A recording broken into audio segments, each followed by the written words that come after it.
இது மூலக்கரைப்பட்டி கடம்பங்குளம் சாலை அருகே உள்ள ஒரு குளம். இப்போலாம் தண்ணீர் ஃபுல்லாக நிற்கணும், ஆனால் அங்கே கடைசியில் ஒரு ஓரத்தில் தான் இருக்குது. குளம் காஞ்சி போய் கிடக்கு. இந்த குளத்து கரையில் உள்ள இடத்துல தான் இப்போ ஆய்வு பண்ணி நடக்கு. மூலக்கரைப்பட்டி ஏரியா. எத்தனை போர் போட்டிருக்கீங்க? ஒரு போர் போட்டு அவர் ஃபெயிலியர் ஆகிருக்கு. இப்போ இந்த ஏரியாவில் கிழக்கு மேற்க பாறை அமைப்பு, அதனால் நம்ம வடக்கு தெற்க இது முதல் ஸ்கேன் ஆரம்பிச்சிருக்கோம். இங்கே வந்து பைப் லைனோ இந்த இடத்துல போர்வெல் போட்டால் மூடலை, கல்வெட்டாங்குழி இருந்து மூடலை, இயற்கையான தரையாக இருக்குது. அதனால் உள்ளது உள்ளபடியான ரிசல்ட் கண்டிப்பாக வரும். இந்த பகுதியில் இப்போ உங்களுக்கு 3வது ஆள் நீங்கள். சரியா?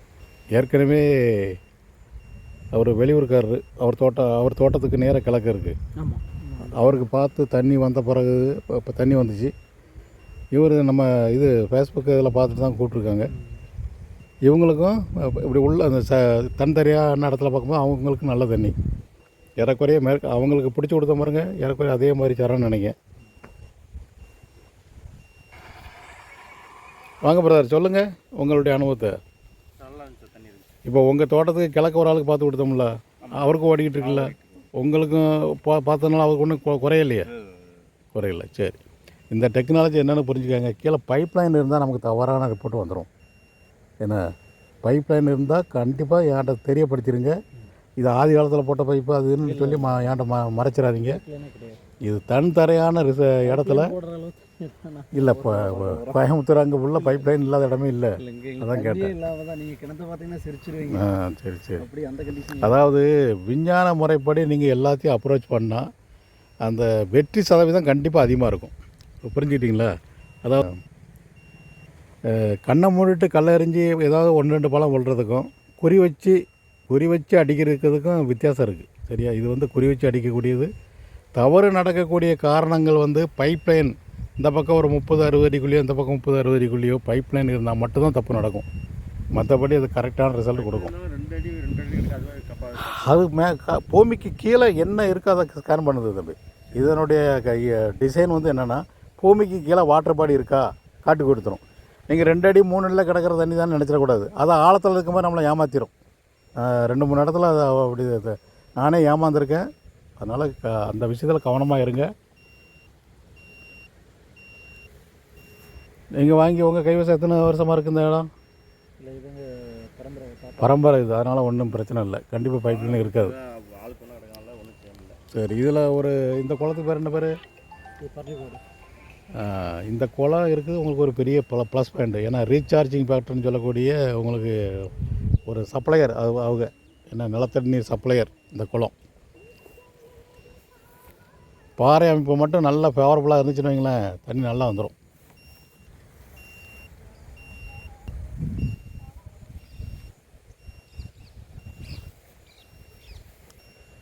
நீங்கள் கம்பு தேங்காய் எதுனாலும் போங்க, தண்ணி வரணும் நமக்கு, அவ்வளோதான். அது அதிர்ஷ்டத்தில் எப்போது அடிக்கிறது தான், அதில் ஒன்றும் சந்தேகமே கிடையாது. ஏன்னா நான் போகிற இடம் ஃபுல்லாக பல போர் போட்டு ஃபெயிலியரான இடத்துக்கு தான் நான் போய்கிட்டுருக்கேன். தண்ணி வராத இடத்துக்கு தான் நான் போய்கிட்டுருக்கேன். ஈஸியாக ஒரு கண்ணை மூட்டை எங்கே போட்டாலும் தண்ணி வரக்கூடிய இடத்துக்கு கண்டிப்பாக நான் கூற மாட்டாங்க. பல போர் போட்டு 100 போர் போட்டு ஃபெயிலியரான இடத்துக்கு நான் போய் 2 போர் சக்ஸஸ் பண்ணி கொடுத்துருக்கேன். என்ன நீங்கள் எத்தனை போர் போட்டு ஃபெயிலியரான பிறகு என்ன கூப்பிட்டீங்க? கணக்கில்லை. பார்த்தீங்களா? கணக்கில்லாத போர் போட்ட பிறகு தான் அவருக்கு ஞானோதயம் வந்திருக்கு. ஒரே போர் அக்கௌண்ட் பண்ணேன், ஒரு போர்லேயும் தண்ணி வந்துட்டு. சரியா? ஏன்னா ஒரு இடம் பார்த்த சர்வே பண்ணான்னா ரொம்ப சூப்பராக இருந்துச்சு. பைப் லைன் இல்லாத இடமா தானே பார்த்தோம். அதுவும் மழை காலத்துக்கு முன்னாடி பார்த்தோம்ல.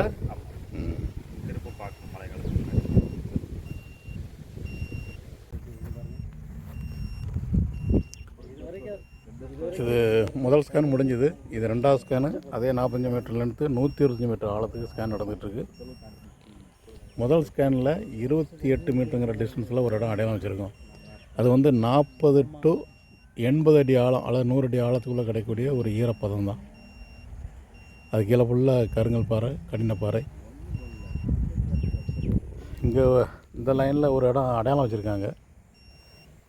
அதில் தண்ணி எப்படி இருக்குங்கிற உறுதி பண்ணதுக்காக இந்த ஸ்கேன் நடந்துகிட்ருக்கு. 125 மீட்டர் ஆழத்துக்கு இந்த ஏரியா தன் தர உள்ளபடியான ரிசல்ட் கிடைக்கும்.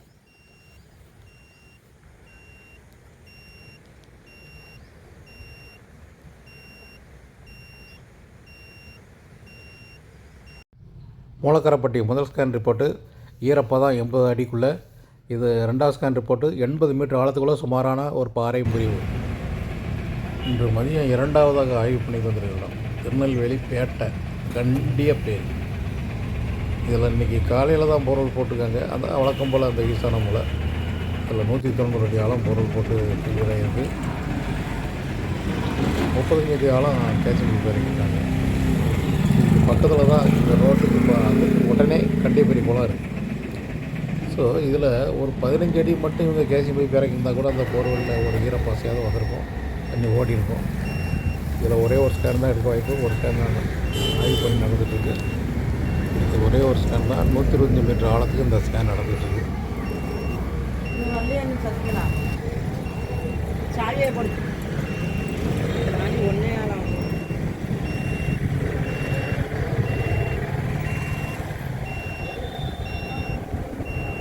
பேட்டை கண்டிப்பேரி அந்த ரிப்போர்ட் இது தான். 30 அடிக்குள்ளே ஒரு ஈரப்பசை அந்த மாதிரி வரும். அதுவும் போர்வெலுக்கு நேராக பேரலாக வருது. அந்த போர்வெல்லுடைய தன்மையை கூட இது காட்டியிருக்கலாம். போட்ட போர்வெல்லில் அந்த 35 அடிக்கு பதிலாக வெறும் 15 அடி ஆழம் மட்டும் பைப் இருந்தால் போதும். அது வீட்டுக்கு தேவையான தண்ணீர் கொடுக்கும்.